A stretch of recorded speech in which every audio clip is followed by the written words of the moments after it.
Hello hi everyone. ఈరోజు నేను మీతో షేర్ చేసుకోవాలనుకున్న రెసిపీ వచ్చేసి బ్రెడ్ ఆమ్లెట్ అండి. చాలా ఈజీగా ఇన్స్టాంట్గా క్విక్గా అయిపోయే రెసిపీ. అయితే ఎలా చేయాలో చూద్దామా? ముందుగా ఆనియన్స్, మిర్చి, కొత్తిమీర, కరివేపాకు సన్నగా చాప్ చేసుకొని పెట్టుకోవాలి.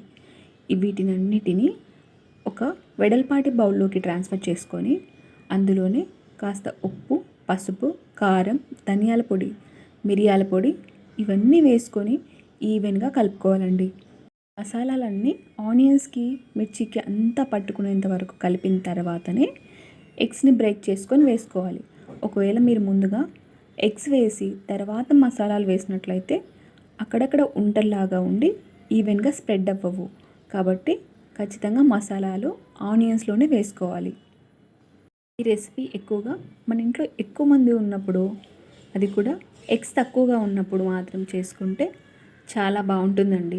ఎందుకంటే చాలామంది బ్రెడ్ ఆమ్లెట్ వేసిన తర్వాత దానిపైన బ్రెడ్ స్లైసెస్ పెడుతూ ఉంటారు. అలా కాకుండా ఇప్పుడు నేను చేసే రెసిపీలో ఎగ్స్ మిక్స్లో బ్రెడ్ని డిప్ చేసి చేస్తానండి. ఇలా చేయడం వల్ల ఎక్కువ మంది ఉన్నా కూడా మనకి అడ్జస్టబుల్గా ఉంటుంది అండ్ తినడానికి కూడా టేస్టీగా ఉంటుందండి.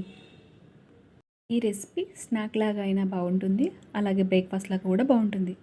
ఇప్పుడు చూపిస్తున్న విధంగా బ్రెడ్ స్లైస్ని రెండు వైపులా ఎగ్ ఆనియన్ మిక్చర్లో డిప్ చేసుకొని పెనం పైన ఆయిల్ వేసుకొని ఆయిల్ వేడైన తర్వాత ఇలా ప్లేస్ చేసుకొని హ్యాండిల్ తిప్పుతూ మనం బ్రెడ్ స్లైస్ని ఫ్రై చేసుకుంటే సరిపోతుందండి.